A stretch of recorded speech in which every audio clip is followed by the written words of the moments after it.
Extra expense लगाया उसे हम कैसे जस्टिफाई करें? देखिए, हम इसको ऐसे ले सकते हैं जैसे कोई भी प्रॉपर्टी से रिलेटेड तीन टाइप की कंपोनेंट होते हैं। तो सेल कंपोनेंट होता है, वो 100 रुपीज है, वो फिक्स रहता है, वो रजिस्ट्री की वैल्यूएशन से उठा सकते हैं रजिस्ट्री से। सेकंड कंपोनेंट होता है इसकी परचेसिंग कॉस्ट, वो भी रजिस्ट्री में डिफाइन होती है। थर्ड जो मेजर कंपोनेंट होता है वो होता है कंस्ट्रक्शन कॉस्ट। कंस्ट्रक्शन कॉस्ट निकालने का कोई भी क्लियर मेथड नहीं है। इंडिया में एक्चुअली क्या होता है, जैसे कंस्ट्रक्शन के टाइम बहुत सारे खर्चे करते हैं, जैसे हम बालू, रेत, गिट्टी बिट्टी, ईट वगैरह ये सब लेते हैं। और इंडिया में इन सब का पेमेंट आज की डेट में भी लोग यूपीआई से नहीं करते, बैंक से नहीं करते, वो हम एक्सपेंडिचर कैश में कर सकते हैं। देखिए, जस्टिफिकेशन बहुत सिंपल तरीका होता है जस्टिफिकेशन करने का। जैसे फॉर एन एग्जांपल, एक लैंड 1000 स्क्वायर फीट की एक लैंड है, तो एक मेजरमेंट हम ले लेते हैं एग्जांपल की, उसमें ज्यादा से ज्यादा 1000 पर स्क्वायर फीट के हिसाब से ही ज्यादा से ज्यादा कंस्ट्रक्शन कॉस्ट एक फ्लोर की होगी।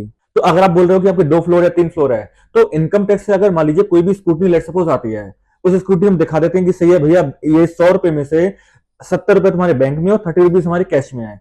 अब कैश कैसे प्रूफ हो? इनकम टैक्स उस टाइम क्या करता है कि एक रीजनेबल माइंड अप्लाई करता है।